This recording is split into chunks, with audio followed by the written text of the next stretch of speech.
What is going on, beautiful, beautiful people? Thank y'all for tuning in to another episode of Waving the Red Flag. Seriously, thank y'all for being here. Waving the red flag with your favorite self-aware narcissist, Lee Hammock. Thank y'all so much for being here. Just like Anna Nicole said, remember to hit the thumbs up button, like, comment. Everything is super appreciated. If y'all, channel donations to the channel are super appreciated as well. Y'all help keep us running. Like seriously, thank y'all so much. Today we're talking about the trauma bond and all the other good stuff. Waving the red flag. I got big red flags. I got little red flags and little red, and green flags as well. So first of all, we're going to introduce my my co-host, my producer, Miss Jessica. So thank you for coming on here. So Hey,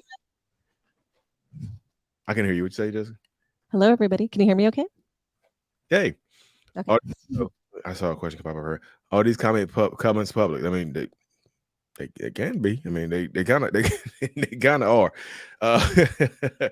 So, y'all, like I said, today's episode is about breaking the trauma bond in a toxic relationship with a narcissistic person, toxic person, whoever you with. You don't have to label them, y'all.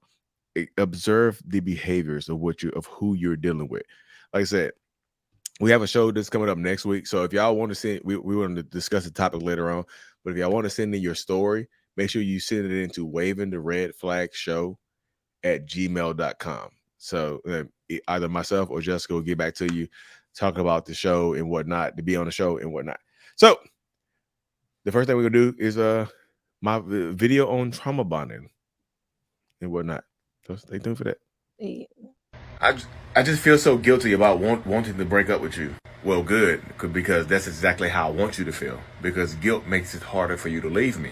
But why do I feel this way? I know leaving you is the right thing, but I just can't do it because I shared my trauma with you. I shared my abandonment issues with you, and if you abandon me, you feel like you contributed to that. But I need to leave. You just hurt me so bad. Exactly. I know I hurt you. And I can just blame it on the trauma and you'll forgive me. Or you'll feel guilty like you feel right now. But I don't want to feel like this. I just want to go be happy. But I want you to feel like this because you can never truly be happy if you're feeling guilty for me. I just feel like I'm bonded to you and it just hurts me so much to leave. That's the trauma bond kicking in. That's why I wear the same scents over and over and play the same music over and over. So if you smell that smell or you hear that song, you're going to think about me and it hurts. I just want to forget you and move on. And I've made sure that that'll be as hard as possible.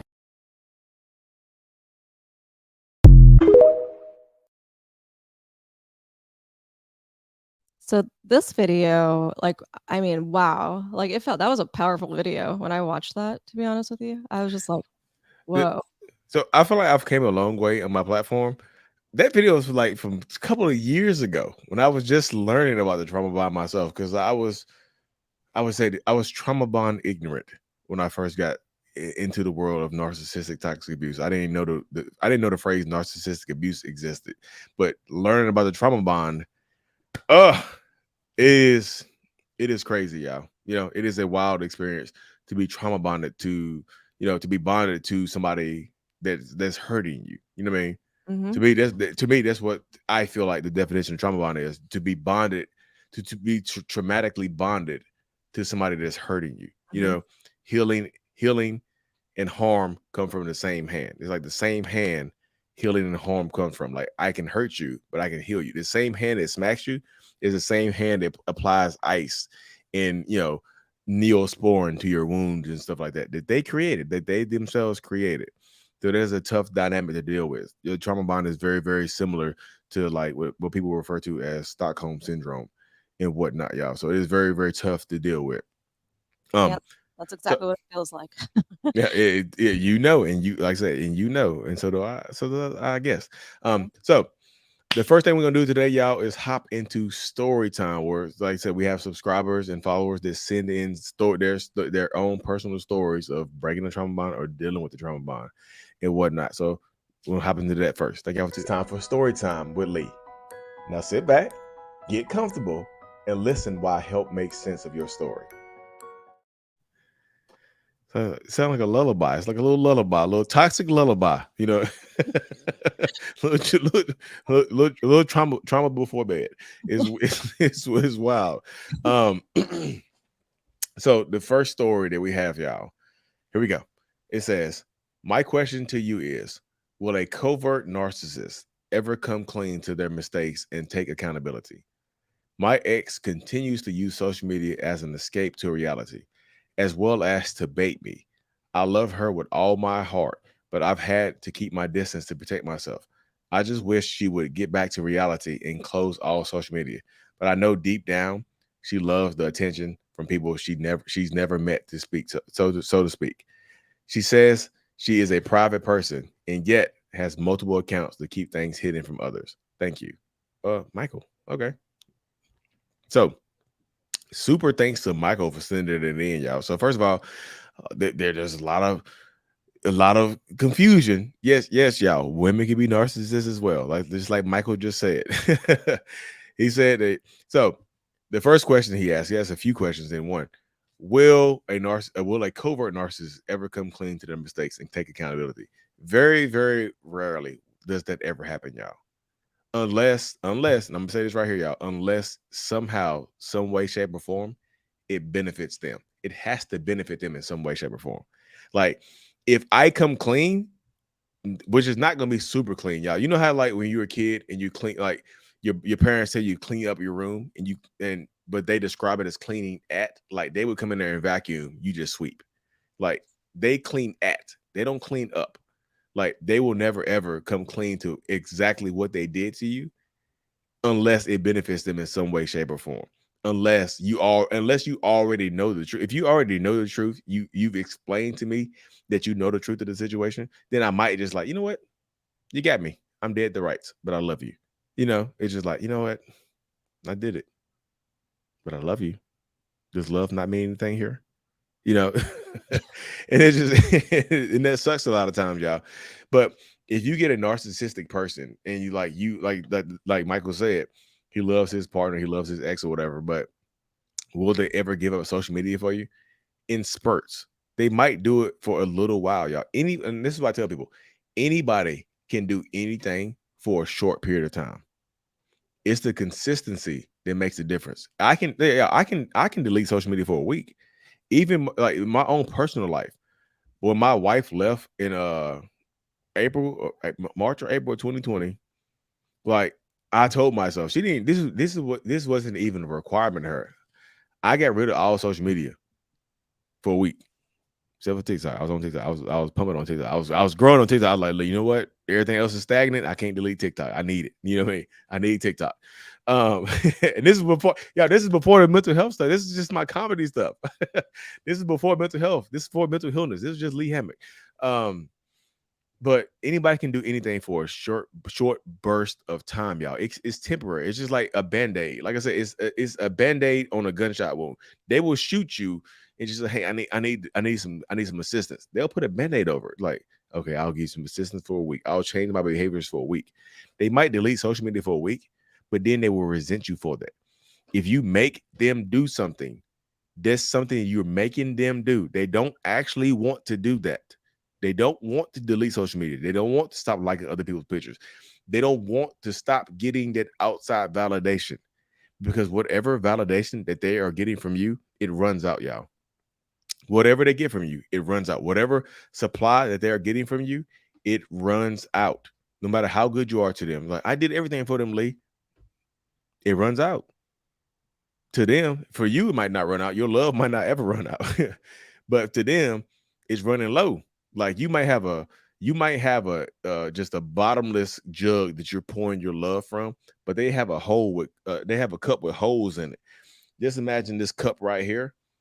If I punch holes all in the side of it, it's just running out the sides. You're pouring all of your all into this, and it's just shooting out the side. You know what I mean? So they might change for a little bit, but that doesn't mean any kind of permanence is coming. You know what I mean? It doesn't mean any kind of permanence is coming. They might choose you in a moment, but social media or outside validation is going to always reign supreme. And nobody can be a private person. I'm a. You can't be a private person if you're sharing everything in your relationship. If you're sharing every single thing except your relationship, you're not a private person. You're hiding things. You know what I mean? You're a secret person. You're hiding things like that. So in this space right here, yeah, they're going to choose social media over you. You know, especially if they have multiple accounts that you don't know about. That's wildness right there. So protect your peace, in that situation, Michael, or whoever has a similar story. Protect your peace, protect your conscience, because yeah, they might change for a little bit, just to reel you back in. You mean, but sooner, like it's like a fisherman changing the bait. Like you're not biting the worms, so they put like a crawfish on the end of it. Like here's a crawfish for you, and then you bite the crawfish, and then you realize it's a fake crawfish. It's got a worm inside of it. It's like it's a worm with a crawfish costume on it, and you just like, oh, man. You eat it up, and you realize you've been befuddled. You've been tricked. It's in that space. So yeah. Oh, well, we have a special guest tonight. You wanna announce the special Yeah, I guest? can announce the special guest. So yeah, we have an extremely special guest, an expert on breaking the trauma bond. One of my favorite people I've met on my journey of self-awareness, personal development, everything like this. The author of the Trauma Bond Recovery Journal herself, Miss Lisa Sonni. Oh, you got the hand. Hey, round of I know, I applause. love Hey. that. Best welcome ever. Hey. Hey Lisa, what's going on? Like, yeah, Lisa, if y'all are in the trauma bond right now and you have to go, like, look, Trauma Bond Recovery Journal on Amazon right now. Check this out. Lisa has a lot of other stuff coming up too. We'll share that later. But yeah, this is Lisa, the author of Trauma Bond Recovery Journal, one of my favorite people who's broken the trauma bond, who's still battling right now in a lot of different situations and whatnot. A lot of y'all follow Lisa. I see her name pop up in the comment section, which is super cool, y'all. Yeah, I, I yeah. love that. So I'm gonna turn the stage over to Lisa and let her tell y'all her story. Right. It's always like where does one begin, right? I think for those that don't know who I am, my name is Lisa Sonni. I am a trauma bond recovery coach, and I specialize specifically in helping people exit abusive relationships, break those trauma bonds, and to rebuild after abusive relationships, including co-parenting. Not a divorce coach, but helping on the emotional regulation and on a lot of the emotional blocks that kind of keep you from moving on or from getting out of these relationships. My own story, I was in an abusive relationship for 10 years. And like everyone, it started out love bombing, started out soulmate, started out the greatest thing in the world. And then inevitably, you start seeing issues, you start seeing problems. I didn't recognize any of this as actual abuse. In my mind, it was bad moods, it was bad days, it was childhood trauma, it was drugs, it was whatever. There was always a reason, always an excuse that I had for the behavior. And I felt absolutely crazy. I ended up going to therapy and being completely invalidated in therapy and just really having it reconfirmed that something was wrong with me. Was it therapy or marriage counseling? First, it was therapy by myself. Okay. And then when I did couples counseling, that is when everything was a game changer. But between my own first individual counseling and that, we escalated from emotional abuse to physical abuse. Still didn't leave because, those trauma bonds, they just absolutely have that grip, serious grip. And so I just felt like I couldn't leave. Leaving wasn't even a thought, to be honest. It was just a matter of how could I fix him? How could I change him? How could I make him stop treating me this way? We can all relate to that. So couples counseling was where that is where everything kind of came to fruition. And the therapist actually said, like, this is abuse. She recognized it completely. Children's services got involved. It was chaos for the next, I don't know, 9 months, 14 months. Hard to say when the chaos ended because always like it's a roller coaster. So it was a complete nightmare. The abuse progressed as we separated and everything completely fell apart. And then even still, while this was happening, I still didn't know he was a narcissist. I still didn't know, that it was abuse really. Like I'd heard the word at this point and people were saying it was what was happening to me, but I was still kind of convinced. And then I downloaded TikTok because I was bored and it was the pandemic and I was unemployed because of layoffs. And I found two TikTokers. One was you, Lee, and you had a skit, and I don't remember what the skit was, but it was a skit, and you were my ex, and I couldn't believe how much what you were saying resonated with my life. And in my head, I was like, that's weird. This guy says he's a narcissist, but mine's not a narcissist. No way. I hadn't gotten there yet. I found out a couple of months later that he is a covert vulnerable narcissist with ASPD tendencies, which was super awesome to find that out. It really wasn't. It was a lot of people think that's so validating to find out because it's so rare that you get that confirmation. But it didn't do anything for me. It didn't matter. I thought it would matter. It really didn't. But I was still trauma bonded.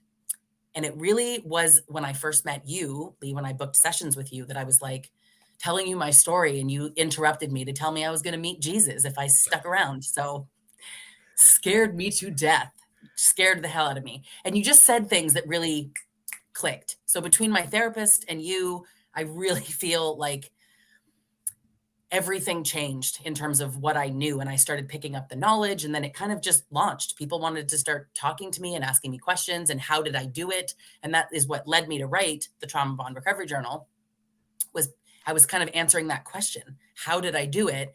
This book is my 12 steps. It also launched into the Trauma Bond Recovery course that has these 3 kind of big sections, the education and clarity, that you just need to know what's going on. Can they change? What's a trauma bond? What's cognitive dissonance? You have to know those things. Then you got to let go of learning about them and focus on learning about you. And then you have to learn how to love yourself. And that's really how that was born. The Trauma Bond Recovery Journal and the course both just teach you how to get yourself out. That's a nutshell, I would say. Take yourself out of the toxicity. So if somebody were to ask you to say, hey, Lisa, so what is the main piece of advice you would give to somebody who thinks they're trauma bonded? What would you say? For somebody who thinks they might be trauma bonded, and they don't, let me preface this, they don't know that they're trauma bonded. Like, they don't have a name for it. They exhibit all of the symptoms and signs of being traumatically bonded to an abuser. What would you tell them? First thing I would say is that the biggest mistake that we're making when we feel like we want to leave, but we can't leave, and you love them, you hate them. The description that you gave in the opening, I so agree with the way that you described it. And what I usually say is they're the knife and the Band-Aid, they're the pain and the comfort. And it's so difficult because you are addicted. And I think if it's explained, like logically, you can see the addiction. You get it once it's explained, but it's still love. It's still love. It's still loyalty. You have obligation. You can't abandon them. You feel so attached. But the biggest mistake that we're making is that you're calling it love. Oh, no, I'm in a trauma bond now that you're hearing that word, but Yep. I love him. I love her. It's not love. It's a trauma bond. It is not the same thing. And that really is just an emotional attachment that exists in a relationship where there's abuse and positive reinforcement. So if you see the cycle of abuse, it's a circle with arrows that go around because you always are going to have kindness mixed with abuse, always goes around and around. So people get really surprised, like, but they're nice sometimes. Yeah, that's right. They are sometimes. Yeah. Sometimes, yes, absolutely. So When that's it's what I'm just saying. Yeah. Sometimes that's why one of my most popular videos on YouTube is the title of it is "You Don't Love the Narcissist Anymore. You're just trauma bonded to them." Mhm. And I just feel like, and I thank you because I didn't know what the trauma bond was. Like I said, when I first started my platform on TikTok, like May 19th of 2020, I didn't know narcissistic abuse was a thing. I was just trying to spread mental health awareness. I was like, hey, like men need this. I was like, men need help. Let me be the man that let me be the man that guides people to therapy Yeah. and whatnot. And that was my goal. And then, like I said, I hopped on there and people started attacking me. It was like, this hurts people. I was like, wait, what are you talking about? I was like, and then I started learning more and more and more. And then the crazy thing about it is you say I helped you, but you absolutely helped me because I didn't know the trauma bond was a thing. I didn't know it existed until I watched one of your videos. I think I ended up stitching it. This is the first video of yours I stitched. I was just like, what is this? And I was like, oh, this is why people go back. This is why people, it's just like the way I describe it, it sounds like it's gonna sound like kiddie terms, but it's just kind of like you watch these old cartoons when like Pepe Le Pew, the old skunk, was attracted to his like girlfriend. It was like a scent trail. And he couldn't control himself. He just float. He would just float, like he would see the scent, he would smell it, and he would just float away. He couldn't explain it. Like, I don't know what the hell is going on. I can't explain it. And Yeah.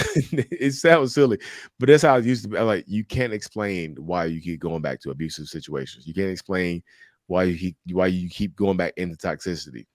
Mhm. Like the trauma bond I don't want to use the word helps, but it causes people to lose so many friends and family because it's like you're drawn back into this relationship by an unknown force. It's just like it's damn near like emotional gravity. It's something Unknown that pulls force you into is it. You know, I just made that. it's Don't use it in your video. I just made that up. Just, you know how I like to take your sayings. I know you're gonna make it one tonight. I We know, posted right? 9 a.m. tomorrow. Like, God damn it, Lisa. Yeah. But like it's like an unknown force. It's like emotional gravity that pulls you into this relationship. And you cannot explain it. Just like most scientists and most like people at NASA, what is gravity? Well, it's this force they pull. Like, what is it though? What is it? You don't know what it is. You can talk about it, but you don't know exactly what it is. It's this unknown force, this unseen force that pulls you back into this toxicity. You know. Well, Now, it's a psychological phenomenon. So Mhm. like it really describing it to people who've not been through it. I can say the words. I can Mhm. say I know exactly how to describe it, and everybody who's been through it is like, yes, that's exactly it. Yep. And people who haven't been through it are like, but like, can you just go to a therapist, or Yep. can you just break it? Can you like? Just leave. Just leave. I just leave. Yeah, I teach people how to leave because it's just I the see. hardest thing. I see, It's Jessica. You just leave, right? And they're right. Stop talking to them. Stop texting. yeah. Stop letting them engage. Yeah, you Yeah. know what you need? You need boundaries, that's what you Yeah. need, and then you're like, "Oh my god, it's I need" you What? need, like, I don't even know, You know something that made sense to me, excuse me, that I was reading, it was something that I'm sure everybody probably has seen at some point, but it was talking about the snake bite, like, it's imagine a snake bite and the venom and everything's in you, and instead of healing yourself and taking the poison out of your arm, you're, looking for the snake and trying to figure out why they bit you, and then trying to explain to them, why they shouldn't have bit you. You know, Mhm. that's so that start when I heard that, that kind of made something clear to me, like, "Yeah, wait a minute. What is going on here?" You know? Yep. Yeah. Yeah, I've heard so many analogies, even, like, the frog one, right? You put a frog in boiling water Mhm.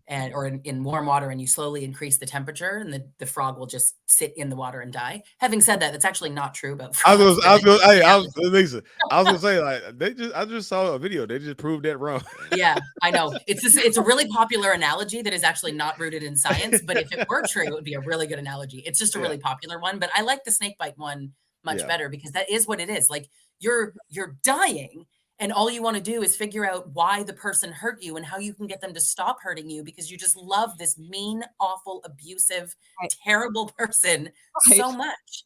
Yeah. It's baffling, but I've And been through it.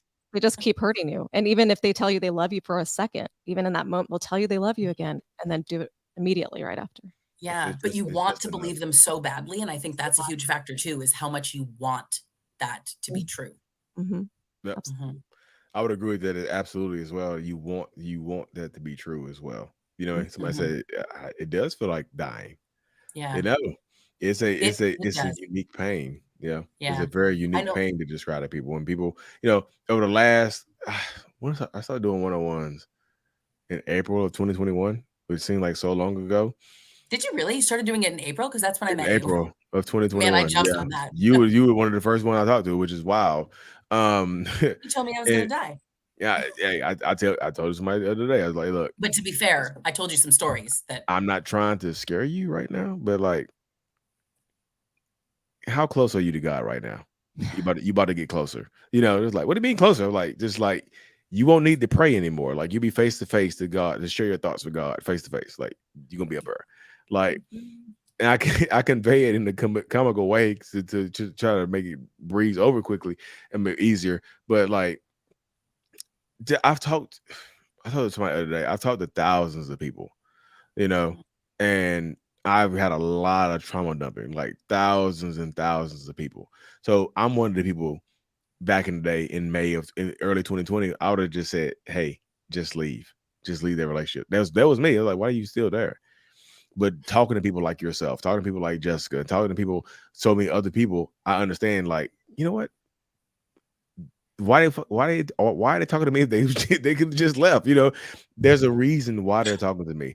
Mhm. There's a reason why they are here. There's a reason. The mind, you know what I mean? works so different for everybody else. So I try my hardest to not judge people on what they're going through right now, and I just feel like that actually helps humanize me. And I know people just like, you just do this for the likes and comments. Like, y'all, hearing y'all stories and being able to empathize with y'all has helped humanize me, make me feel human. I tell that to my wife. I was like, yeah, I actually feel like a better person because I can listen to these people and not judge them because I understand that the dynamics of how it is. Because the way I understand how to, I know how to get somebody trauma bonded to you.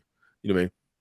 I know if I wear the same cologne over and over and over again, that scent resonates with you. So if you leave me and somebody else happens to have that scent on, you can meet the love of your life, and you now you smell like Lee.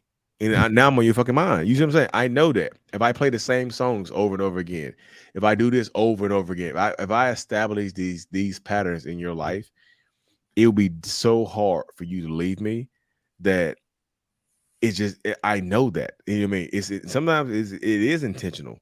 You know what I mean? It is intentional. And when somebody replays something that you've been planning, it makes you feel so powerful. Like if I'm playing a song over and over again, and then I hear somebody singing the lyrics. Gotcha. You know what I mean? It's just like that's the mindset, that's the mindset of it all right there. So people, yeah, if you're in the comment section wondering if some of them do it on purpose, they do. Yeah. You know what I mean? They absolutely do. To be honest with you, mine came into our house once after he left and I was still living in the house we used to live in. And he sprayed the pillow with his cologne. Oh, he's evil. That's evil. Like during the day, but when I went to bed, I'm like, what's happening? Yeah, What's going on here? I no, but flung that pillow across the room because I wanted the pillow. I wanted to hug the pillow, but I was like, get it out of here. I don't want this anymore. Yeah. So I said that's the demonic in nature because that's the word I'm about to use. Like you probably grab that pillow and flung it and it caught flames in the air like a fucking movie. It's just like he threw it, like it just caught flames halfway through mid air and stuff like that. So that does happen though, y'all. So yeah, that's why I love hearing. I love hearing Lisa's story, but it's like I love it, but I simultaneously don't like it because like I know her, I met her in real life, and it's just like I hate that you had to go through that. It sucks that you had to go through that to get to where you are to get to where you are right now. It sucks that you had to go through some shit like that. You know what I mean? To have somebody that you depended on, that you trusted, that you love, cause you so much pain and turmoil. It hasn't stopped yet. They haven't stopped yet, and they have a proxy. Abuse by proxy is a real thing, y'all. They can get proxies in their real life. So, Yeah. So not just trying to co-parent with somebody. You have the co-parent. You had a step parent that comes in and is just as toxic sometimes, and sometimes worse. Unless you can get them restricted access. Unless you can, unless you can, because Lisa is in a unique situation where she was married and had kids with a person that she was trauma bonded to, that she escaped from, and she's found new love. Like she's in love now, like pictures and videos and all kinds of stuff. I bet her new partner now is super cool to see that. And that's what I don't think y'all don't see me in private. Y'all don't see. I'm like. I'm cheering. I'm like, yes. You know what I mean? I'm like, fuck yes. I love it. I really do truly love watching people win, y'all. I love seeing people win. Like, what? Like, you do this from then? Y'all, I love watching people win. You know what I mean? I love it. I love a victory. I love a victory story. Hey, Lee, I won because of you. Yeah. And I mean, I'm like queen of saying that, right? Because people who see me on my lives, like I swear to God, I'm not going to cry right now. When I talk about you on my lives, especially if somebody comes in, they're like, do you trust that guy? Or I'm like, oh, this is not the place to be slamming this guy. You can't do that in my house because you saved my life in so many ways. You scared the living hell out of me in those 2 phone calls that we had. The first one scared me enough to want the second one. Do you know what I mean? Like, tell me again, I'm going to die if I stay. And I was already out, but I was still like, you know what I mean? I was still out, but I was like in the cycle and listening to his mom and just like invested and still thinking maybe one at crazy thoughts. And it was just freeing.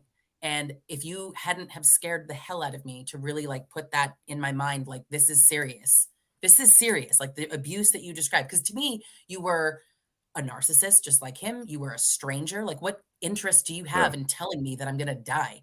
You must be telling the truth. That's what I was saying in my mind. And, I guess it turned out to be true, Yeah. but it scared me so much that I was like, I have got to stop, like Yeah. immediately, right this second, stop. And it gave me that last push. And I know based on the way that the violence was going and the Mhm. stalking was going that like you were right. I was Yeah. absolutely en route to be killed. Yeah. I get nothing out of telling y'all that y'all going to die, y'all. I promise you. I don't take satisfaction in. I don't have a betting pool. Just like, yo, I told this woman. I talked to this woman earlier, and I told her she's going to die. I got $20 on it. I'm not betting on it. You know what I mean? I'm not betting behind the scenes and whatnot. And like you just said, sometimes their family members, if you're trauma bonded to somebody, their family members can be the worst of enablers to get you to go back into the relationship. And I actually have a video I'm gonna do tomorrow about actually a famous person. Like, they just got arrested for abusing his partner, damn near killing her.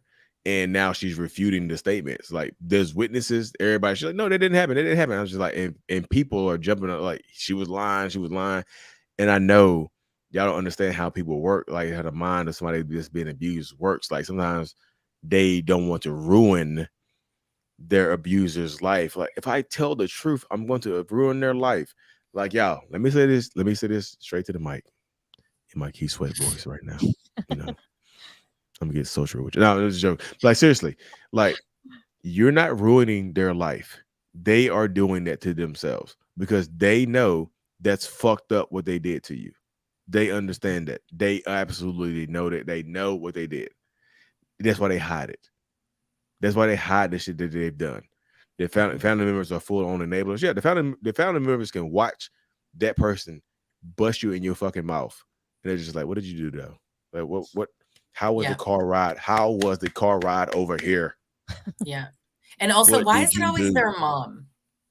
Just asking. Okay, it's not always their mom, but it's often their mom. So I hear that it's all not. the time. Or Yeah, their it's not sister. always. But it's not always the mom. But it's often the mom because, like, as a man, like, who was raised, my mom raised me. My I know my dad, he was in my life. It's not stereotypical, yeah. But my mom, like, she doesn't know. Would my mom be an enabler of my behavior? She probably would, but she would probably try to fight me behind the scenes. My mom was just like, she would fight me. She's like, what? She called me Monty. So, what'd you do to Monty? You did, and But she would try that's to. crazy because I have the exact same situation with his Mhm. mom, was that to him, she would be like, "What are you doing? Why would Yeah. you do this?" But to me, she's like, "Well, what did you do to deserve But it? but Takes to two to you, it's tango, Lisa." but when you get into it, it's embarrassing. There's shame associated with it. There's public shame. There's other shame. When it's just me and her, I raised you, I'm gonna beat your ass. But it's just like when it's you involved, somebody else involved, and other outside ears hear it, it's embarrassing. It's shameful. Like, what did you do though? What part did you play in it? And then behind the scenes, like, I know you hit this goddamn girl. They'll ball their fist up and try to fight. You know what I mean? My mom is just like, I'm not. She's ignorant, but she doesn't know. Like, she knows me as a kid. She doesn't know me as an adult. She wouldn't know what the fuck I was doing if I told her. You know what I mean? But she would defend me because I'm her son immediately. She doesn't know what I've done. She doesn't know what I do, but she would defend me because I'm her son. You know, Mhm. she doesn't know. She would automatically jump to the defense because defending, I'm her son. Defending me means taking it for herself. So that's what she would do. She hasn't done it before, but like, that's what she would. I know she would because it's mama. I know how she worked. She Yeah. would do that. But that's why Mhm. moms and parents do that because, like, I'm going to defend you first. This is my child first. Yeah. Because that brings shame to me. That's what happens a lot of times. Parents become enablers because sometimes they don't know it, but sometimes they do. They're just like, you know what? Mhm. I got to defend my baby. But also because they get scared. Like, if I defend Lisa here, my partner my son, my daughter, they might cut me off. Yeah. I might And not, he would have. Like he would have if they defended me yeah, too hard. exactly. I didn't his parents kind of supported me emotionally like a little bit at the beginning and then just dropped off earth. Yep. So they've removed themselves from the situation and from the kids, but I'm glad to certainly have the space from that sort of looming like you deserved it. You did this. No, you I didn't deserved it. deserve my own abuse. You guys didn't deserve your own abuse. That's not how this works. You don't bring it on. There's nothing you can do to make them do it. Nothing you can do to make them stop doing it except leave. Yep. So it just brings on so much blame. All of these enablers and flying monkeys around you that are convincing you that you're part of the problem. Or I don't subscribe to the idea that there's such a thing as mutual abuse. I don't think that like you're abusing the narcissist back. I think we have bad reactions, but I don't know what a good reaction is. Yeah, I don't think mutual. It's hard for me to subscribe to mutual abuse either, because it's just like both people. It's not like both people decided to like pick up swords and sword fight. It's just like, I don't like you right now. I don't like you either. Here's a sword. Let's fight. I don't think people do that. I just think it's just like one person starts defending themselves, and it looks like mutual. It looks like two people being mutually abusive. Like, what did she do? Yeah. He ain't just gonna hit her for no reason now. What'd she do? And it's had the whole family think I'm crazy. Yeah. So y'all, it I know we rambled on a lot. I love talking to Lisa, y'all. But seriously, y'all, so what we're gonna do next? I'm sorry, y'all. We got carried away. Sorry. But Lisa is an expert, y'all. Like I said, she has the trauma bond recovery journal. If y'all don't have this on Amazon, if you trying to break the trauma bond, it's like, how do I get out of here? 12 weeks to how to break the trauma bond. And she has a lot of other stuff as well to help break the trauma bond as well. But the next thing we're going to do is get into another story time. And Lisa's going to help us respond to some of these stories, y'all. So, yay. Yeah. Thanks, Lisa. No By the problem. way, hearing the 12 weeks to recovery feels like there's some hope. So, because there's a lot of questions that keep coming in. Like, how long does this take? How long until it goes away? I know I feel the same way. How am I going to feel this way forever? So that hearing 12 weeks feels like, okay, there's some hope. And at least in 12 weeks, you're going to feel better than you did. Yeah. Substantially better, and having learned the skills that you need to break it. Yeah. Mm-hmm. Yeah. So anyway, thank you, Lisa, for that book. All right, Lee, you ready for story 2? Okay, so sorry. Hold up. So story number 2. Okay, so why does my ex go completely silent and then every couple of months send blank emails and or says something along the lines of, I'm not helping with the dogs. Ask your new man for help. My ex left his dogs here and went back to California. He was supposed to send me Venmo to take care of them. He spent $500 once and then stopped. I send Venmo requests because one of them is now blind and her meds are expensive. Yikes. He'll disappear and send random emails saying he knows I have a new boyfriend, which I don't. He also owes me over $25,000, and I discovered he was cheating with lots of people. Wow. Including men. I took screenshots with my phone of what I saw on his phone. I thought for sure that would put some fire under his ass to send money, but alas, he doesn't care. I think he's probably narcissist, sociopath, psychopath. Anyways, thanks for all the work you do. Signed, Rachel. Y'all. That is a rough one right there. Yeah. Lots of. I know, right? I need. You want to hop in? You want to hop in, Lisa? Lisa, hop in first. I mean, I'm going to tell you first. I'm a dog person. I love dogs. Get rid of the dogs. They're not your dogs. They're not your responsibility. They're costing you more money. Now he owes you $25,000 plus all this stuff. Get rid of the dogs. That to me keeps some kind of connection, because imagine he comes back in 3 months and he's like, where are my dogs? Or it's a way for him to kind of keep contact with you. I'm surprised he sent you 500 once, but it's sort of like a show of good faith. Like, look, I'm going to do it. And then of course doesn't, because they don't care about other people, other things. And sticking around even to have these conversations and keeping the screenshots, and that tells me that there might still be a trauma bond happening there. Any desire to still have contact or communication, or, are the dogs reminding you of him or your relationship? I'd want to cut clean if I could. What do you think? Yep. No, so I agree with that right there, because I know some people will hear that just like, get rid of the dogs. The dogs didn't do anything. I don't mean. No. Awful, Lisa, I know exactly what you mean. Like, you're not saying like let them off. You're not saying drive them down to the to the farm, not that. No. the farm or the middle of the highway and just let them run out the car. You know, you're not saying that. I know what you're saying. Kindly rehome them. Yes. Yeah, rehome them. Yeah, I know what you're saying. But some people's like, oh goddamn, I had the journal in the cart and I just say nope. You know, but some but I know what you're saying. Like you're saying just like rehome the dogs because like you stressing out taking care of a blind dog and another dog that's going to get older, and him having that open channel of communication doesn't help you heal. You know, that just strains you along because now it's just like I have a reason to reach out to you anytime I want to. Anytime I want to reach out to you, I can, and it's not because I care about you. I'm talking about the dogs. You know, I'm reaching out about the dogs. You know, $25,000 that's water under the bridge. How my dogs doing? You know, you so worried about money. You so focused on money. Like, how are the dogs doing? You're so greedy. You're so selfish. You're so selfish. Yeah. If I spend any money, it's gonna get my dog's eyesight back. It's get my dog some glasses. You know, some weird stuff like that.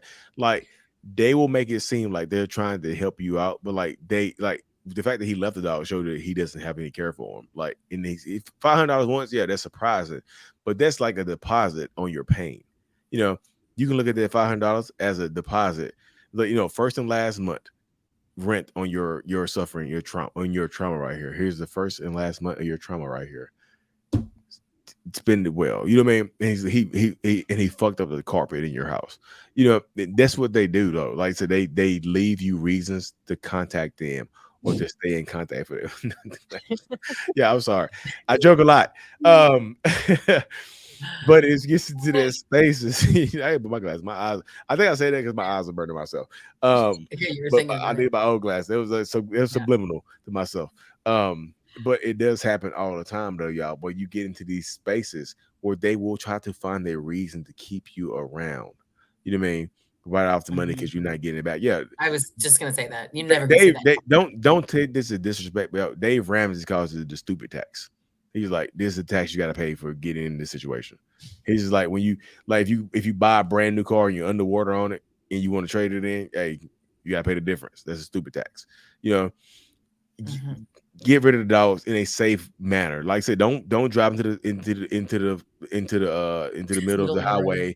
It's like, here's some treats and throw them and then drive off really fast. You know what I mean? Don't do that. Yeah. No. But of course, have a safe space for them. Cut your losses, move on. That 25 grand just needs to be something to pay off. And heal, unless you can sue them for it, which will also be stressful. Just, you know, sometimes you have to write it off. It's like, hey, that's the old me. That's 2023 me. 2024, I ain't paying this tax no more. I'm done with the taxes. I'm getting a better emotional accountant. Don't come up with some fire, y'all. Do not use this. Y'all, if I heard this in the video, y'all better quote me. Y'all better. Like, I came up with it though, Lee. I came up with it. Yeah. So I said, please don't. Stealing this stuff. Yeah. Yeah. Yeah. This is like, you know what? Take the relationship off the table. That'll help you out, right? That's a good idea. I'm glad I came up with that one. I love it though, y'all. But seriously, don't let that happen, y'all. So, story number 3. If you got time for one more, Lisa, I think we got 2 more. But if you got time, I'll do 2 more. Yeah. Okay, perfect. So the next story, y'all.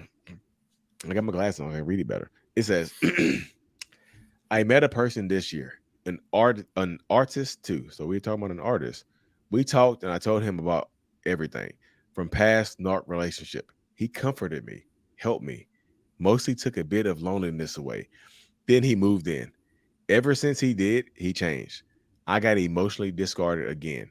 He even made me count how many people have abused me and that he is not one of them. All the while he stayed here. He did not spend a penny on anything. Please call me stupidly because I taught at school. I took care of my kids and everything. I cooked and cleaned and he worked from home, saved every bit of his salary and looked into his phone. What is wrong with me? And then he asked me to borrow money to buy a bike. I pondered over it and would have said yes, but then he said something about the kids and I made him leave my house on the pretext of my brother coming to stay with me to come and stay a while with me. He is now gone and hoovering. I need help, Lee. I need a voice to tell me that I have to let this person go too. I'm not listening to my own little voice. Please, if you can, shake me. Please tell me I'm not wrong in identifying this as trauma bonding. Please tell me to run from this. Dandelion. Oh, a beautiful little yellow flower. So, That's so heartbreaking. Well, I mean, I can identify that as trauma bonding because that is like, he hurts me. He's awful. I know he's mean. I don't understand. You're clearly, there's shame and self blame all up in that. That is what a trauma bond sounds like. If you're going to describe it, describe the feelings and the actions of a person who's in it, that's it right there, positively. So, working on breaking that. And I think that a lot of it comes down to the cognitive dissonance in something like this, where she still sees him as good, albeit not one good thing was written about him in that entire message, but assuming that she feels some of the good things. I feel like, we get in like a time warp. We keep thinking about when we first met them in the past. We're ignoring who they are in right now in the present. And we're thinking about how much better things are going to be one day in the future when X, Y, and Z happen. But we are not living in reality. Sadly, we're kind of living in a dual reality, right? We're living in that one day it'll be better. Sometimes he's nice. And we're living in that he's broke and does nothing and doesn't help and just takes. So selfish. And you stay with someone like that. And she didn't mention physical abuse, but I still say to people, like, you're still going to die in some capacity. You're going to die miserable, abused, unhappy, a complete shell of yourself. You're just being abused emotionally and psychologically. It's horrible. You died an emotional death. I always use the word emotional. I know you said she didn't say anything positive about him in that whole thing, but all of this seems like, I know you of course, your point of view is just, but narcissistic point of view, she said he comforted me, he helped me, mostly took a bit of my loneliness away. All of it is positive to her. You mean he got her in a moment of vulnerability, which happens so many times, y'all. Like the pain didn't necessarily come from him, but the healing did. And that's how they get you right there. The pain, they might not be responsible for the current pain. They're responsible for helping you heal through it in future pain. So it's still healing and pain, healing and harm come from the same hand, but it's not in the same order. It's just like he helped heal me first. So it's a comforting hand. It's like a pat on the face. But then he's just like, hey, stop patting me. Where's your hand go? Bap, and it slaps you. It's just like the same situation, but it's a different perspective right there. It's just like it's healing for her. And he took advantage of it. Like a lot of narcissistic people come to this place where they catch you while you're vulnerable. It's like it's pretty much very similar to like cutting your arm and jumping in open water. It's like, hey, you're on a cruise ship right now to paradise. Why are you cutting your arm? There's shark infested water. Don't jump in the water and you just jump in and splash. It's like jumping into water and they can smell it. Like, oh, I smell empath in the water. There's empath in the water. They swim over like sharks do. And speed over there too. It's like, they need some help healing. Yeah, guess what? I can comfort you with my shark fin. They're just like they comfort you while you hurt it. They comfort you while you hurt it. They take everything. Like they do. When people say this, because if you haven't been through it, it's so hard, but they take everything from you. You don't know who you are. You don't have a sense of self. Everything is tied to them. All of the way that you feel about every life, about yourself, is tied to how they think, how they feel. If they're in a good mood or a bad mood, you become so codependent. And not everybody who is in a trauma bond or everybody who falls into one or everybody who identifies as an empath is codependent, but you can often become codependent from being in these relationships. And that, again, like that need of feeling like you need to be with him no matter how he treats you. So the thing about what you just said, though, they take everything from you. How? Because you feel like they're giving you everything of them. In the beginning, you feel like they're giving you so much. But what they're really doing is loaning it out to you. It's like a loan shark. It's like a payday loan. It's like, here's this lump sum of money with an insane interest rate. Here's this lump sum. Here's $100 of love. And you like, I was love depleted. I needed this 100. You have no idea how much I needed this $100. And you just sign a little love contract. And then you don't realize you didn't read the fine print. It's like 1,000%, 315% interest or 1,000%, 1,000. yeah, 1,000% interest. Like here's Yeah. $100 of love, but you owe me 1,000. So you end up losing yourself. You have it's like you get enough money to pay the mortgage from the loan shark, but then you end up having to sell your house. They end up taking possession of your house later on. You owe them more, so you lose yourself. You lose the original version of yourself in these types of relationships because of that space right there. Because you give them your all, and they you feel like they're giving you something too. It's like they met me in the middle. But then it's like they're fishing again, and they just rip the line out the water. You're like, oh, this was bait, You're like a little fish, a little empathetic fish, and you just yank out the water, Now you're in a different territory. Now in a fish. Now now you're in a aquarium. It does happen like that though. I'm glad you just said that because that makes a lot of sense because they do take everything, but they take it because they feel like they loaned you something in return. Like you tell me you didn't get anything out of this relationship, and you'll say like, well, you did. You were there for me at first, wasn't you? You did give me this at first. You Lee, did. or sorry, I don't mean to, but when you said the aquarium, that like hit for me, that because it's like you kind of do get put out of your comfort zone. Like you're used to being on land, and then suddenly you're now in the aquarium, and you're trying to figure out how to swim and live in it. And that just I don't know, that A whole different environment. Meanwhile, you're drowning and being told that you're not drowning and that it's your fault because you're drowning and you should already know how to swim or whatever. Right. But yeah, it's to me, the reason they can take is because they're convincing you that they're giving the whole time, and they're absolutely not. Somebody in the comments earlier referenced a slot machine, and I've heard that before too. I don't know who coined that kind of concept or phrase as it relates to trauma bonding, but in the beginning, like you put in $1 and you get, you hit the jackpot. You keep getting, and over time, you're just putting money in, lose, go again, lose, go again. And maybe you get like $1 3 times a year, but it feels you become, I usually use a food analogy, frankly, but you become so starving, you become so addicted to this idea that you are winning sometimes, and you're attached to the fact that you used to win all the time, and sometimes you win now, and you're just like, how do I win the jackpot again? Never. The machine's broken. It was rigged, just like a casino. It's rigged. Yeah. You never really win again. That's why they keep building new casinos in Vegas, and that's why the narcissistic person keeps finding new supplies because you never really win. So how that fit together. Let's say that's why it's mind meld.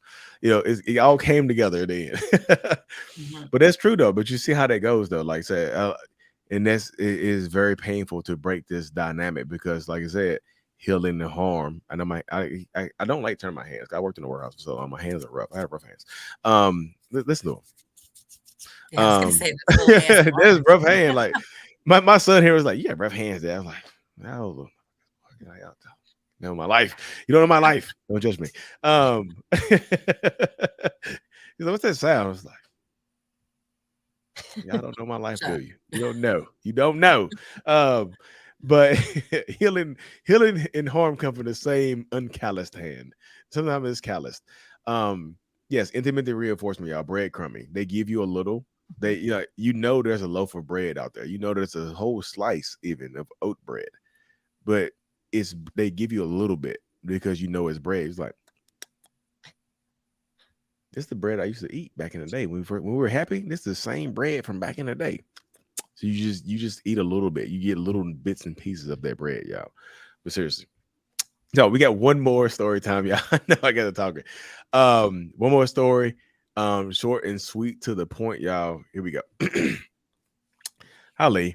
I recently left an abusive narcissist. It's been almost 2 months. Nice. And I like to know how long you think it takes to fully heal from such trauma. Some days I feel great, like, wow, I am finally over him. I didn't think about him today. That was fast. Then other days I just cry because despite the abuse, I miss him terribly and can't see him for what he truly is. Is this normal? Do you have any advice, tips for moving on? This is my first time dealing with a narcissist. Thank you in advance. Your content has helped me understand so much. Oh, I'm going to let Lisa handle this right because that's trauma bonding 101 right there. How do you break a trauma bond is basically the question. But how do you heal from that kind of trauma? And it's funny. A lot of people are like, I've been gone for 2 months. I've been gone for 6 months. Why do I still feel this way? I wish so much that it was like 6 weeks, or quite frankly, I've said this to people. If I told you it took 6 years, I know that's a long time, but wouldn't you be like, okay, because it feels like there's an end point, It's a but goal. it's the not knowing. It's the like, how long does it take?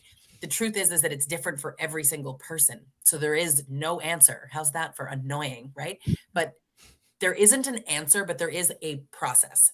And ultimately, the same kind of, you'll hear people say like the steps, the process. I use a 12-step process, which I'll break into 3 to make it easier, but you have to learn. So what she's talking about is like, I can't see him for who he is. Cognitive dissonance, right? When we have that mental discomfort, we see them as good and bad at the same time. Being able to resolve that and using evidence specifically to prove to yourself that they know that they're lying, or evidence that they say they're going to change, but their actions have never followed, or that they say they're not going to cheat, but they do, or find the actual evidence that supports proving to yourself in reality who they really are. Keep in mind, of course, that when you're spending time being gaslit and manipulated, it's really hard because we're still seeing this distorted reality. I'm glad for her being out because she has the space to see it. Because when you're still in it, like if you're in the relationship or if you're still in contact with the person and trauma bonded, they're Yep. getting in your head. Every interaction is an opportunity for them to like get at you and muddle up your mind with all their promises and future faking and all that garbage. So it's hard, but really it comes down to getting out and healing from it. You learn about them, you get the clarity of what is a trauma bond, why are you in one, start resolving that cognitive dissonance and living in reality. But the real healing starts to come in the second and third steps, where you're really starting to focus on yourself. And you need to build emotional regulation skills, distress tolerance skills, and learn from your own childhood, your own past, like what got you here? What turned you? I don't call people empaths or codependents and whatnot. I just kind of say like people pleasers, just as a catch-all. It's not a Yeah. clinical term. And what made you that way? What made you think that your partner screaming at you sometimes was normal? Might not have ever been happy or comfortable, but it felt normal. There's something that made you feel like you had to work really hard to make them like you, to make them love you, to make them treat you with the basic human decency. And why is that normal to you? So unpack those reasons. And then it's a matter of looking at your self-worth and looking at self-love. And so many people see that as this like huge daunting thing, like self-love. Like how do you build that if you've never had it? It's easier than you think because it starts small. It's the little decisions like not talking to him. That's self-love. Setting boundaries, that's self-love. Yes, manicures and bubble baths are self-love too, but that's the least important thing. I hate those things actually. But I mean, I love manicures, but not bubble baths. But it's really about shifting the focus off of them and onto you. And I will say this all the time, like, why do you stay or why did you stay? Not from a place of judgment, but from curiosity. Don't answer people who are asking you that from a place of like victim shaming or blaming. Just tell yourself, why did you stay? Because that's what you need to face. What are you still missing? In this Mhm. person's case, the way she's describing, like, I know he's terrible, but I still miss him, could still be a trauma bond. But do you miss him or do you miss the relationship? And most people will be like, no, I miss him. I don't know. You miss the guy you thought he was in the beginning, but that was not a real person. That was a completely fake persona that was mirroring, most likely. It was putting his best foot forward, but how he was in the relationship, you don't miss that. And that is the real him. It just is. I don't know if this is helpful, but something I was thinking about this week and actually talked to a couple people about is like to consider like not taking it personal. Just Mhm. don't like try not to take what they did or do or either way, love or treating you terribly personal. Just because I they do it to think everybody. it's actually really good advice if in like what I would call like stage 2, because Mhm. in stage 1, when you're still learning about it, to be told it's not personal, that somebody like attacked you or hurt you in such a way, that can be hard. But I think there's a lot of things that are hard to hear when you're healing that are true. Mm-hmm. People, often need to hear some harsh things. Like, I didn't want to be told that I was going to die, but it helped me. I didn't enjoy that conversation in that context, right? But I needed it. I was like, who told you? I was like, who told And you it that? did something. Who would say that to you? It Oh, was gee, I me. wonder. I was like, I said it. I remember I was in the laundromat when I said that to you. Was that my laundromat? You were outside. Yeah, I think I left when I was on my laundromat. I was in the back room. Yeah, maybe. Actually, I don't remember the second one. You might have been at the laundromat. No, you know what? At the second call, you were. The first call, you were outside. The second call, you were at the laundromat. I remember that. Yeah. Oh my God, I remember that. Yeah. So, but you get into these spaces. I'm glad you said it though, because like I always tell people, like you have to figure out what are you getting from this person, and the answer cannot be nothing because you're lying. Then and people's like nothing. I'm like, nope, that's not true. You're getting something for this person, and the best way to get rid of weeds is you have to dig up the roots. What are you getting from this person? You have to keep digging. Mm-hmm. You have to keep digging. Like, what am I getting from the person? Nothing. Like, there's no healing. There's no healing in the word nothing. Nothing existent. There's a void. There's a void right there. Nothing is in the void. Not honest with yourself, probably not intentionally, right? Because that's hard. Yeah. And also people hear like unpack your childhood wounds and people are like, whoa, that sounds like a huge thing, which that's what the roots are. Can be. That's what the roots but, are. Aisha Grevenberg, who's a licensed therapist, she did one of my webinars called The Science of a Trauma Bond. Catch the replay on my website. But she was talking about how they sort of suss out your childhood fantasy, your unmet needs, and sort of what your dream life would be. And then they hand it to you on a silver platter in words. And they might even give you little nuggets of it so that you kind of feel like it's about to happen. But ultimately, they are not actually, but they're pretending to fulfill your childhood fantasies. And it feels so good. It feels so, so good. So you have to figure out what your unmet needs are and figure out how to meet them yourself, which is challenging. I teach how in my coaching, and I teach how in the Trauma Bond Recovery course. In the book, it's a reflective journal, but the course goes into so much detail on like how to emotionally regulate and how to do these exercises and figure out your unmet needs and unpack your childhood trauma, because those are things that people don't know how to do. Yeah. It's really, really hard. And not everybody has access to therapy or coaching, and it's meant to be something that's more accessible. So this is her site is on. I put it in the comment section, but it's also posted on the screen right here, y'all. If you want to check out her site for her courses and her, like I said, it's been over 2 years. I've been sharing this journal, Lisa. So it's been. I still have your video pinned to the top of my page. It's been over 2 years since I've been sharing this journal. Yeah, it's been. This how long it's been. This is it withstood the test of time. It's been over 2 years since this Trauma Bond Recovery Journal has came into my life, y'all, and I've referred to a lot of people. So yeah, that's absolutely true, y'all. Dig up the roots. Don't water the weeds. I tell you, because weeds don't grow where plants are not at. Like weeds don't just grow on their own. It's like I'm just a weed. I'm gonna grow in this random field by myself and just feed off of other weeds. That doesn't work. Weeds need a source. Weeds grow around healthy plants and trees and vegetation and stuff like that. And the only way to get rid of the weeds, you can cut off the top. You can cut off the top of the weeds. You can break up with them. That's similar to cutting off the top of the weed. But guess what happens? It grows back. You have to dig up the roots. Figure out what you're getting from this person and cut off the source, cut off the supply and whatnot, y'all. Because that's the only way to get rid of it. You have to figure out what you're getting from this person and cut it off. And keep it going, y'all. Yeah, you are stronger than you think you are. You just are. I know so many people just like, I can't leave it. Like when you say I can't, you can't. I believe. Trust me. I believe you can't. Yeah, I believe you too. I say the same thing. It irks me, even though I was there and even though I kind of felt it. But like, I wish I could make it clear to people how much your mindset is playing a role in your inability to move on. It's not as simple as like just decide. Don't get me wrong, but it starts with a decision to learn how to want to leave.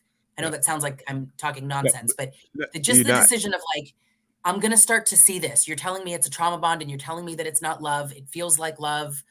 But let me do some research. Let me think. Let me read about this. Let me get the course, hire a coach, hire a therapist, whatever, read other books, but make the decision to start learning and realize that, everybody in the comment section here is talking about how it feels like an addiction. I've been describing it that way. Not that I coined it, but, since I've been on this platform.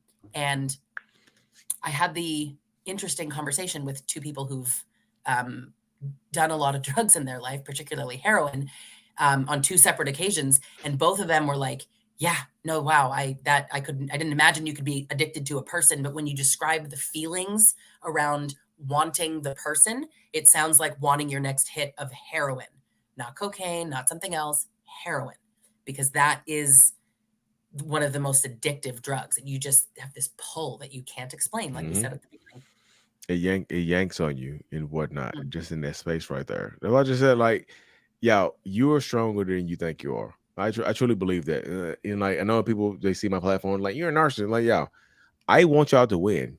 Y'all, it's just like, I don't get happy when y'all lose. I promise you I don't. And then I like, I've studied so many different motivational speakers, and one of the people is Tony Robbins. He always preaches breaking your state. So that's why I told you when you were talking, I remember when I was talking to you, you were asking a question about your husband. I'm like, she's thinking about going back. I gotta break her mind right now. I'm like, you know what? I think he's gonna kill you.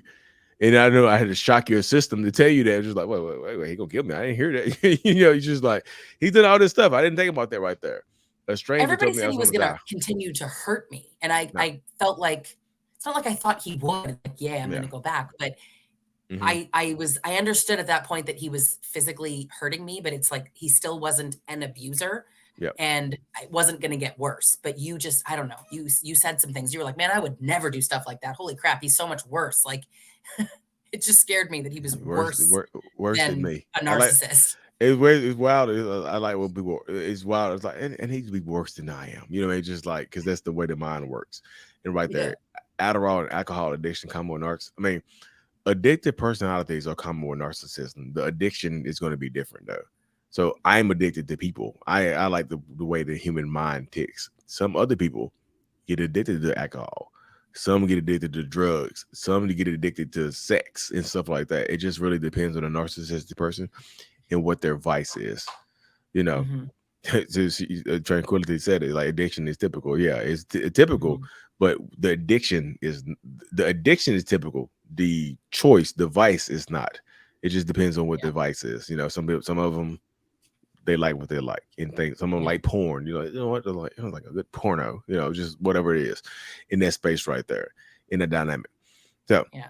that's all our story times for you right there, y'all. So the next thing we have right now, we're going to do a voicemail. Lisa, so you want to welcome to stick around? You can, if Yeah, you I'll have to stick for go, this, why you not? Oh, go. Yep. okay, good. Because I have a few for Lisa that I Oh, yay. So perfect. Like, grateful. all right, here we go. Who's the first? Hey Lee, I've got a situation with a cluster B that I've had a child with, and it's just gotten to the point where I'm trying to move on.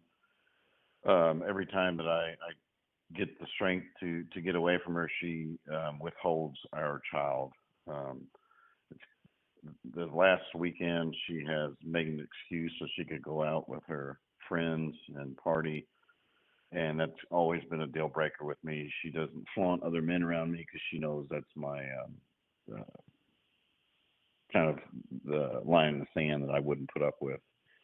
I have not moved on. It's been going on since 2016 as far as with another relationship, which I've been ready for a long time just because she does manipulate me with the child and in ways that I don't have as much time with her. What's the best way to navigate this? Just wait until she finds another supply, or just go ahead and jump into something? Not that I want to jump into anything, but I'm trying to kind of put the nail in the coffin, for lack of a better phrase. So, woof. So, like, I'm gonna hop on this, and y'all can join in. So finding a new supply, if waiting on her to find another supply is not a guarantee that you will leave you alone. I said I actually posted like 2 videos on this actually today. Like, just because they move on doesn't mean they want to see you move on. There's just like, and some of them will absolutely use the kids as leverage as a power play in these situations in order to try to control you. Like, if you don't want to be with me, you can't have these kids around you. But also, if you do want to be with me, I'm going to go around here and I'm going to do what I want to do. But if you do what you want to do, you can't see your kids and stuff like that. But just because they move on doesn't mean that they will leave you alone. That's the controlling aspect that they feel like they will always have on you right there. And I don't know if you had the court systems involved, which a lot of people don't want to get the courts involved, the law involved, but sometimes you have to, you know, sometimes you have to document every single thing that's going on in these situations, document what they say to you, document what they're doing to you. And does it work? Sometimes it just really depends. I know Lisa has some divorce coaches that she could recommend to you, some co-parenting coaches and stuff like that. But like, I'll pass it on to her. Let her hop on it. Yeah, so specifically on the aspect of the child, because I hate seeing children withheld from a good parent. Yep. And it absolutely happens. What with how well men fare in court when they actually go to court and actually go through the process, they win so much that I never understand when people say like she's withholding, because if you go to court, it's like problem solved. And I don't mean it's quick or easy or inexpensive, but the statistics are there proving that if you go to court and you demonstrate the issues, then that you're being withheld. And in most places it's 50-50. I know there's a few states that, hasn't quite caught up with what it should be, but yes, fundamentally go to court. And what lawyers are really expensive. I get that, but having a really good strategy. I'm actually hosting a workshop next month called From Chaos to Clarity, Mastering Family Court Documentation, with Angela from Family Court Corner, who is, in my view, the greatest divorce coach. familycourtcorner.com. She's absolutely amazing, but she teaches two primary things, which is documentation and communication. So when he communicates with her, how is he communicating with her? I know he can't answer, but how he communicates with her, what he's documenting when she withholds, if he has actual evidence of where she's going, meaning like she's leaving the kids constantly to go like clubbing, or who's she leaving the kids with. You don't want to look like you're attacking the other person, but documenting it well and finding the patterns in the interactions that they're having, and then go to court. I hear a lot of men say it's not fair that they should have to go to court. Yep. I agree, but it's also not fair that all of the women who are also on the other end, right, of the abuse, receiving the abuse, also have to go to court. Court sucks. Court's not fair for anyone. But the outcomes can be good if you're prepared. So for anybody who's co-parenting, please do come to that workshop. It's in October, but From Chaos to Clarity, and it's on my website. So yeah, we posted a website in the comment sections. Like I'm just telling y'all, like, I would not share Lisa's stuff with y'all if I didn't truly believe in it. Trust me. Like, it'll be posted. It's in her website. Is going in the comment section again right now. So check it out. And like, Lisa has Trauma Bond Recovery Journal. Y'all bear with me right here, y'all. She got a lot of stuff.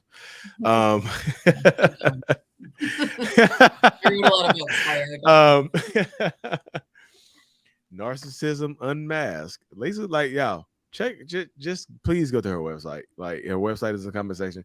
Check her website out. Y'all see how knowledgeable she is, and she's like the first like expert guest me and Jessica had on, and this is Surviving and Thriving. Her and Carrie McAvoy, PhD, co-wrote this together. And y'all know, if y'all know, I don't boost many therapists, but like, if there's a therapist I will boost is Carrie McAvoy. Carrie McAvoy. I love Carrie. Dr. Carrie McAvoy. Carrie McAvoy, PhD.com. She's absolutely incredible. Yes. It was really such a pleasure to write that book with her. I started writing it, and then I started having a heart attack about taking on a bit more than I can chew. And she just helped me so much co-author that. Carrie is, don't take this wrong with Lisa, but Carrie is Delaney's favorite creator. She's like, I always go check what Carrie posts. Like Carrie gonna make me lose my marriage here really soon. So y'all see me leave the group. You see me leave the Narc Revenge, you know what? Nah, I'm just joking. I'm just joking. Delaney's a smart woman, because I tell you, I love Carrie. She's phenomenal. Yeah, she is. Let me we're back. Narcissistic robot resetting and rewinding. I'm back. Just pulling you back a little bit. I lost my voice. I was like, God, I'm stuttering. I can't talk straight right now. Sorry. Thank you. But seriously, Carrie McAvoy, PhD. Y'all check her out. I love Carrie. Yeah, seriously. We got any more voicemails? Yes. Let's see. We got Here's the next one. Hey Lee, good evening, brother. I am calling with a question and really just for some advice. I am realizing now after 33 years of marriage that my wife is a full-blown narcissistic. And so after coming to the realization and understanding and educating myself on what I have to do for my own emotional health and well-being is to end the marriage, completely forgiving, but not forgetting, realizing that it takes two, but being the only one, recognizing that, and instead of listening to more years of it's you, and projection and flying monkeys and a lot of the defaming and different things that have gone on, I realize that it's time to move on. I just need help with how do you get past that feeling of hoping and wishing and believing for what the potential of what was supposed to be from all those years, and recognizing it's really a mask and not the real person that I was married to. How do I get past that? What can I do to help me to move on from that? So that's one of the things.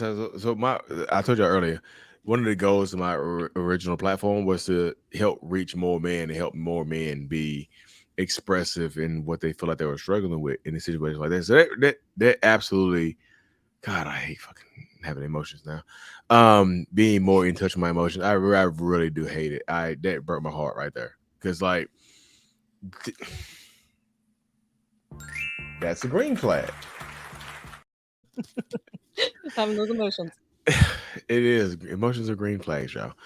It does suck, because I can't imagine waking up one day 33 years down the road and just looking at my partner and just thinking that they never loved me. That would probably make me feel hard. It would make me, I can't talk straight, but it would make me feel like I'm destroyed, being realistic. But like, I don't. So this is me being truthful right here. I don't think, even myself right now, even before I was aware of my narcissistic personality disorder, I would not waste 33 years of my life with somebody I don't think I cared about.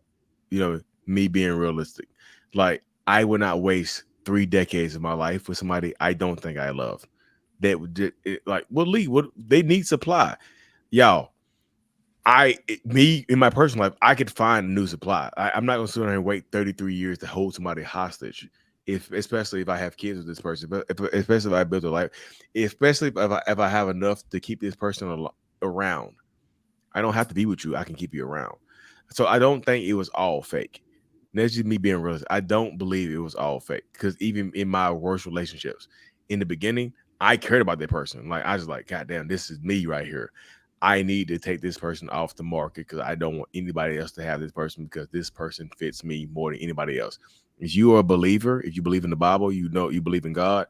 Like, I felt like this person was created from my rib. I feel like God put me to sleep and just like took my rib and put my rib on Facebook, and Facebook sent me a message like, hey, your rib is messaging you. Respond right now. You know, I felt like that. I really do feel like I cared about most people in my life, and I would not waste 33 years of my life with somebody I didn't care about. So I'm not saying, I'm going to tell this man right here, I don't think that this person didn't care about you.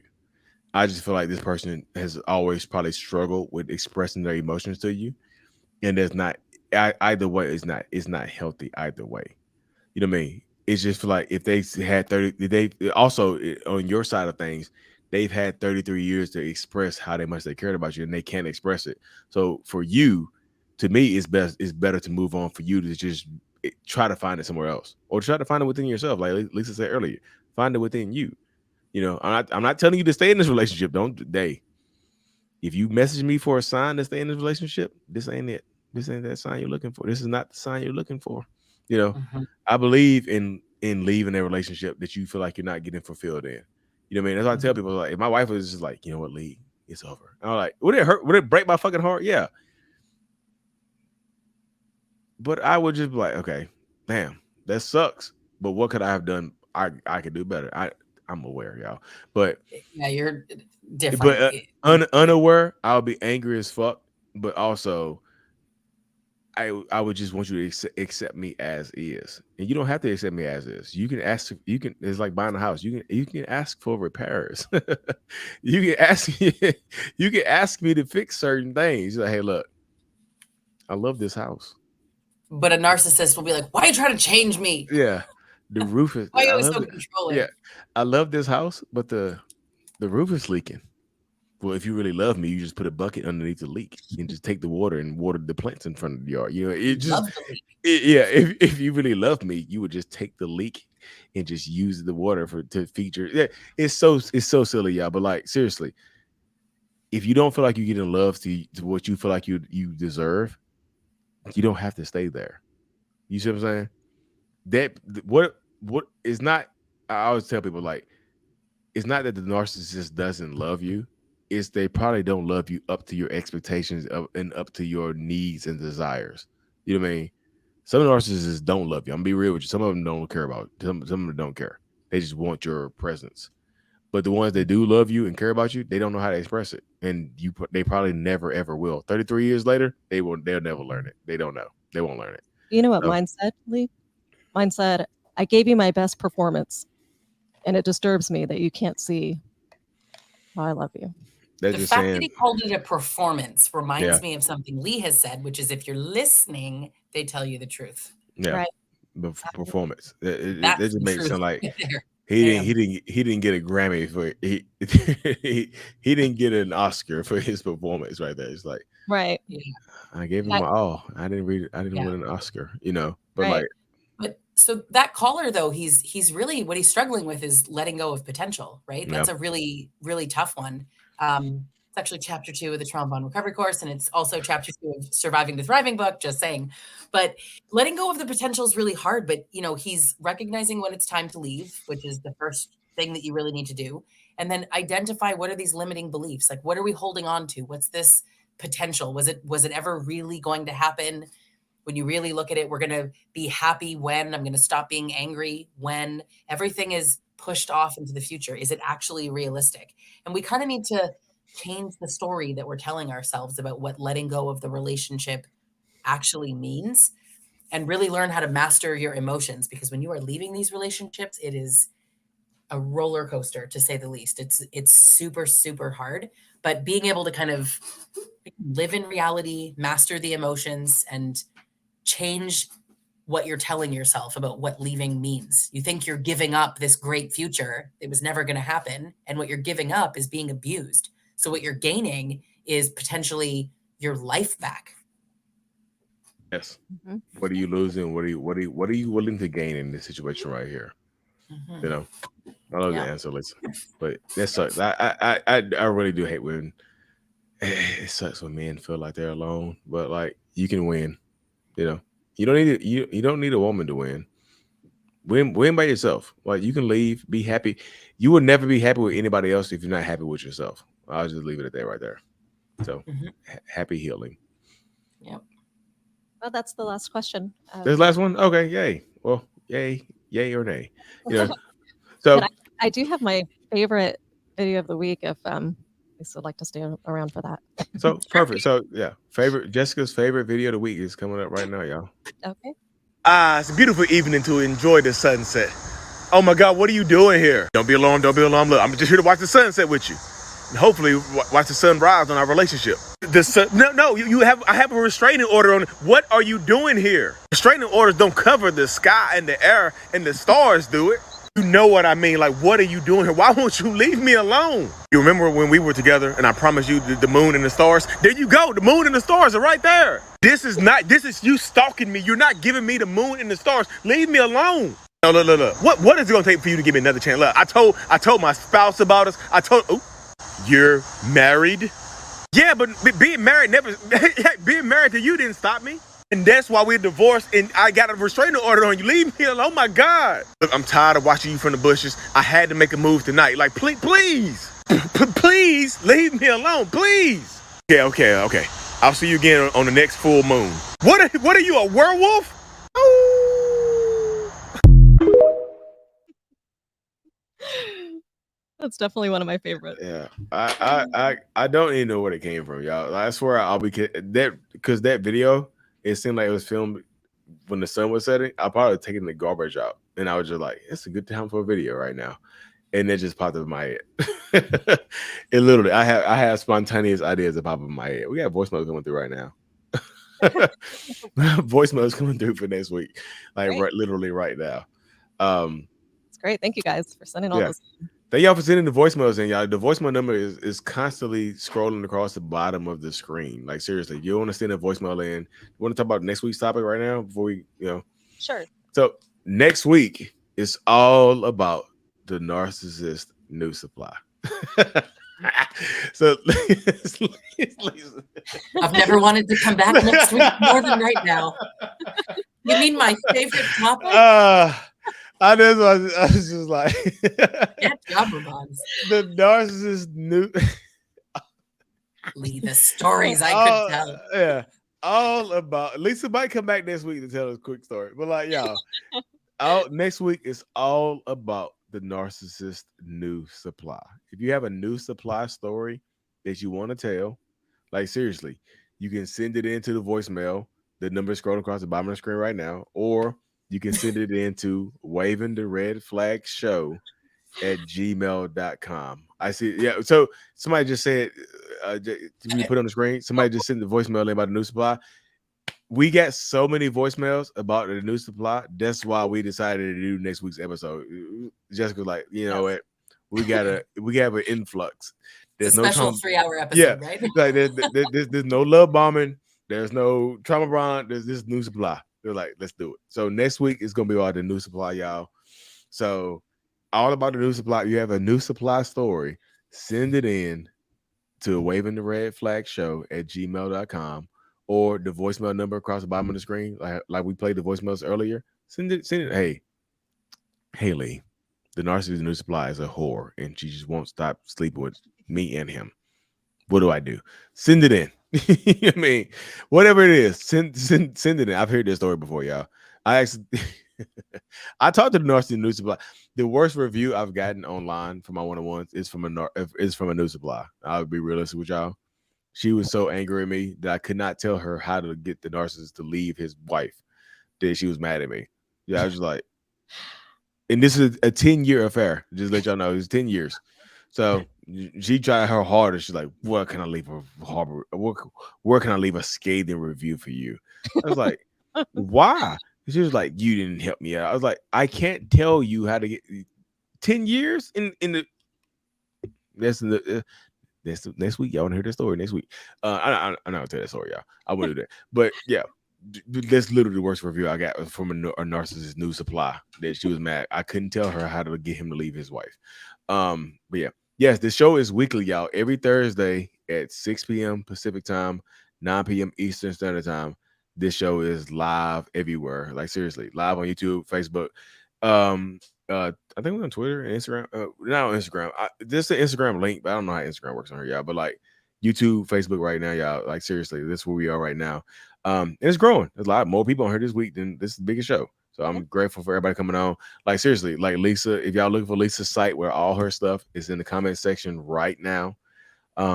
6 p.m. Pacific, 9 p.m. Eastern Standard Time. Every Thursday, we're gonna be doing this. Next week is the new supply. If y'all have a new supply story, new supply, new relationship partner, whatever you want to call them, send it in. Friday mornings in Australia. Y'all know Australia was my second favorite trip I've taken since I started doing this. Canada was actually my favorite. Toronto, Canada was my favorite, y'all. Really? Yeah, I told you before. I love Toronto. I want to do another one. People keep messing me like, when you come back to Toronto, I'm like, we'll see here soon. Toronto, New York. Like Toronto is the most intimate one I've had. Like it's just, I don't know, it's more personal. I don't know, it's weird. They get better. Blah blah blah blah. Ego. Yeah, there you go. But seriously, y'all, more in-person stuff coming up. I think we have one more thing coming up. I think Jessica, you had no, it was your favorite video, The Moon and the Stars. That's done. And then we had one more email. We do have another email question if you want it. No, you shoot one more email, y'all. We can shoot. If y'all got time, we got time for one more email and a couple of questions. Then we gotta hop off here. Here was a question. There was a few questions actually that I thought. I didn't put this in, did I? No. So okay. I have to know if my boyfriend is a narcissist. he is really close to his baby mama and family that he is in a long-term relationship with, and spends almost every weekend with them and the family. So I'm gonna stop reading right there and just say, if you're not spending time with them as well, then you are the side person. I read the same thing. He's spending time with his family, and you are the side person. Yeah, that's Like, not his ex-girlfriend. Yeah, it's not. You are the side person right here in this situation right here. If he's going to spend time with his ex and her family and his family, it's not like they're having a family reunion and you're not invited. Like, being realistic, like, if you can't go, even if you can go, let me take my glasses off. No, that's even if you can go, that's Even bizarre. if you can go, that's super bizarre to me. Like, again, everybody has different comfort levels. That's not within mine. You mean that's not within my comfort level. Like, leaving narcissists, like, y'all. I just let me be transparent with y'all. So when I first met my wife, the first time I met her was downtown Raleigh, North Carolina. We met on Facebook, and I was like, "Hey, meet me downtown at this club." She showed up with this dude, and this girl. I thought they were her friends. And then, y'all, I read a lot. I read books on microaggressions, and not just like, the dude gave me a weird look. I was just like, "Huh? You know that is that the guy you with? Like, y'all used to date or some shit?" He give me a weird look. Oh, that's my ex-boyfriend. I'm like, okay, I got that. No, seriously, it's a real story. I was like, and you can ask my wife to this day. I was just like, that dude, he don't like me. He gave me a weird look. I've never met him before. She's like, oh, it's my ex-boyfriend. I'm like, oh, interesting. So y'all, she felt the only reason I felt comfortable. He had his girlfriend there, and I just like, okay, this is cool. We are still friends to this day, but everybody's not gonna be cool with that shit. If you can't go, or if that's outside your boundaries, it might be time for you to leave this person alone. Like, seriously, like, everybody's not built for that. Yo, everybody is not built for that shit. Ramisa, thank you for joining the channel membership. Seriously, everybody is not built for that type of shit. Like, everybody's not built to be just like super cool, happy-go-lucky with the ex. If you're not built for that, don't try to change the person. Just leave. Change. Yo, don't try to change it. But like, if hey, look. I really care about you. I'm getting to know you. This is just like, you know what?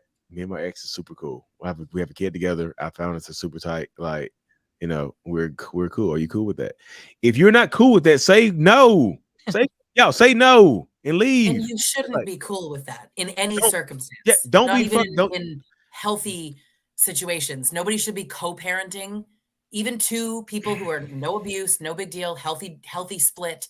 You shouldn't be co-parenting where you're like spending time together as a family, and you broke up for a reason. There is no like, oh, but it's for the kid. No, it's not. That's confusing. Yeah. It's just no. I wouldn't be cool with that. You know which one I've heard before? My ex won't let me see the kids for Christmas at all unless I go there to her house. That's what I heard. By myself. Yeah, I have to go to the house to see my kids for Christmas today. Nonsense. Y'all be letting people get away with too much shit. So if y'all watching this, and y'all see what Jessica just said, if that's ever been uttered into your ear, if that's a sweet nothing that's been whispered into your ear, leave that right now. I found out later they were actually still together, and she had no idea that I was living there. And you are the side person. You see. I was even living with them. I was you be the live-in side. It's just like, yeah. Not only was I living with him, I actually spent Christmas with his mother and his brother, in the same week. Who were like, you see? in on it? Oh my God. See what I mean about the mothers? My God. You see the mothers. I'm telling you, my mama has never done anything like that for me before. I'll be real. I love my mama. Like, she's never done anything like that to me before. Cause like, I'll be ashamed to tell my mama some shit like that. Hey mama, I got a girlfriend, but I got a side chick that's coming over too. My mom was like, oh hell no. You're not doing. My mom was like, this is what I say. My mom was just like, you doing what? She got me money. You doing what, money? I was like, my girlfriend's not coming to Christmas, mama. My side chick coming. Like, no, the fuck they ain't. She was my mom would cancel Christmas. Like, yeah, if I dropped it on her last minute when they were already there, she wouldn't cause a scene. But Christmas before, if I told her that before, my mom would blow shit up. She would. That's all I love my mama. Like, I know but narcissistic parents don't hold them accountable. My mama would. That's why like that's why if I wouldn't have had as good as mom as I had right now, I wouldn't be who I am. Like seriously, my mom, she does not enable my bad behavior. If I told my mom what I was doing, she would not talk to me again. You mean she would not ever talk to me again? She's just like, you did what? Oh hell no! Don't bring this shit over here. Yeah, I love my mama. I like your mom already. Yeah, shout out Candace Hammock. That's my mama. Yeah, seriously, Yeah. my mama like people like, what's your mom like? Did your mom abuse you? Like, yo, my mama did not abuse me. I don't have mama issues. That's why I love women. That's why I'm always shouting to the rooftops for women because my mama. I was raised by strong women. My mama, my aunts, all of them are strong, powerful women that will beat your ass. Like seriously, and like I was just like, I respect women. Women have the power. You know, it's just like. I understand that space. That's why you see I'm not a misogynistic, narcissistic person. Like you won't see me just like, oh, whipping. You won't see me doing that shit. Like nope. I know how my mama. And my mama. I always post before I post a video because my mama follow me on TikTok now. Like before I post a video, like my mama gonna see this. What she gonna say? Before I was like, what she gonna say? Yeah, Monty, what that shit you talking about? What you did? My mom follows you too. Moms love me. Seriously, I'm a nice guy. I am. I'm a nice guy. Give nice guys a chance. No, Yeah, self-proclaimed nice guy. Where's yeah, that red flag? yeah, exactly. If people are telling you that they're nice guys, they're really nice. that's the big one. That's the big red flag. It's just drapes down. That's the big run one. from those. So dudes. that's super red flaggy right there. They all say they're nice guys. I'm such a nice guy. Nobody's as nice as me. I'm the I got- best. I got a video planned on that right there though, because like the nice guy, when they say nice guys, I always consider myself a nice guy, but I was so angry when I was saying that shit back in the day. I was like, I would get chosen over, and I was like, I was fucking had a whole lot of anger in my heart when I was considering myself a nice guy. That's a video coming up soon. Yeah, there's one coming up pretty soon. Y'all see it soon. Yeah, but like y'all, super thank. Is that what we got for tonight? Yo, so before we hop over here, y'all, I'm gonna drop Lisa's site in the comment section again, y'all. If y'all don't follow Jessica, seriously follow Miss Jessica Montez, baby Jessica Montez, everywhere. Thank you so much, Lisa, for coming on too. Yeah, my pleasure. There's like all the thanks in the world for Lisa Sonni. Yeah, I love Lisa. She's one of the best people I've ever met online. That's why I'm thankful for my platform, like for people like her, because like a healing tree. Because it's like I help her, and she's like over a million people to follow you now combined, right? I think on all platforms, yes. It's over a million now. So if you're not following me on TikTok, follow me and bump up those numbers, people. But yeah, follow her everywhere. Yeah, like nearly a million. Go to her site though. Her site is everywhere, y'all. You can follow her everywhere on every single platform. Amazing content creator. I literally watched this woman go from victim to survivor to fucking thriver. She's thriving. You know, I always say thrivers. The difference between, to me, the difference between surviving and thriving is thrivers can reach back and help people. You know, thrivers reach back and just like, you know what, I made it out. Let me help you transition. And she's like one of the main people that has helped people transition from victim to survivor to thrivers. Like it literally is a healing tree. You know, dig up the roots. She's got good roots. Yeah. But super thanks to everybody, like extremely for tuning in tonight. If you haven't already, like subscribe, like follow Jessica, follow myself, follow Lisa.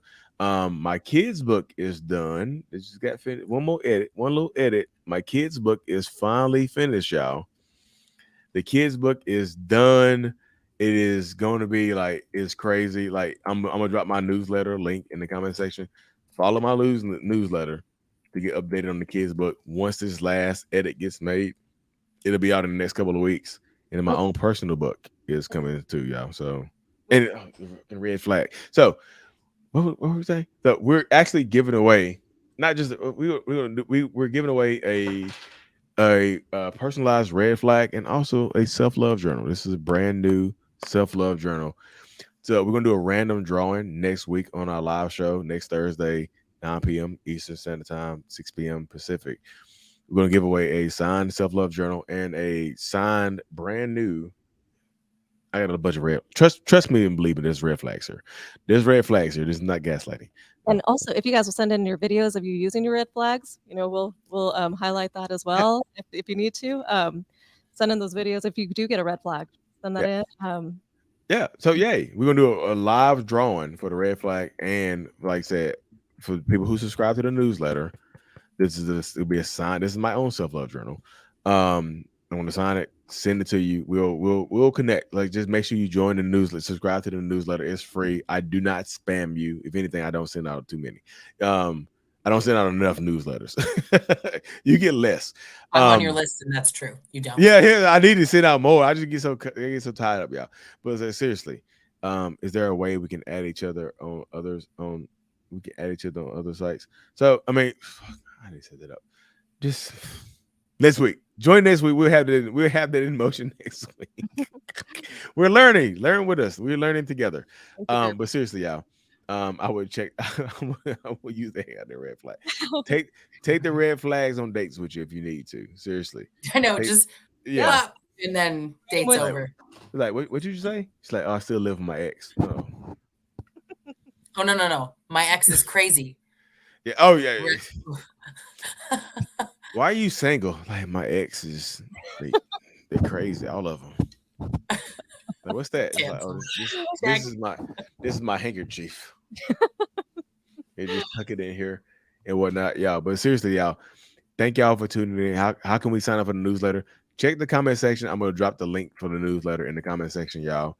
Just all it takes is your email address and for you to confirm it and whatnot, y'all. I promise you, it's free. Thanks, Tracy Hopkins, for joining the YouTube memberships.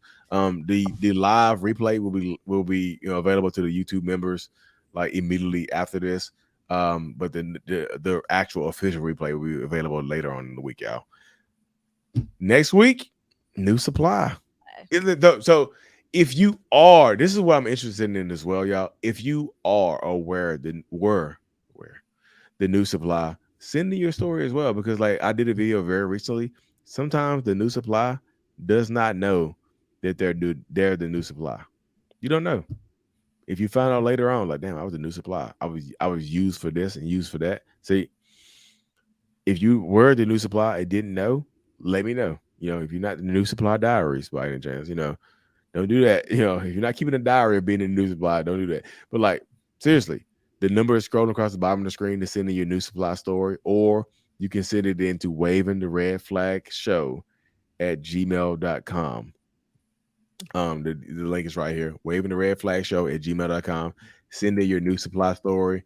Next week's gonna be live. We're gonna have some more guests. Lisa might come back. If you want to come back, tell your story, Lisa. Which I don't know how much you can tell. Yeah, I can tell parts. Lisa has like I said, I know Lisa. I met Lisa in real life, amazing person. But seriously, Lisa's story is it's new. But seriously, thank y'all for tuning in to another episode. Like, seriously, y'all, thank y'all for joining in tonight. Like, best show. It's getting better. Thank y'all. Shout out to Jessica for putting us all together. I'm super grateful for her. I'm super grateful for Lisa Sonni. Again, y'all, if you haven't already, Lisa has a lot of stuff online. Her site is in the comment section over and over again. Please, somebody said, please welcome back Lisa. So Lisa, you already got an invitation to come back. Trauma Bond Recovery Journal is available on Amazon. Check it out, Lisa Sonni, Trauma Bond Recovery Journal. It helps you break that trauma bond, y'all. Seriously, 12 weeks to healing from narcissistic abuse. Thank you. We're out. Waving the red flag with your favorite self-aware narcissist.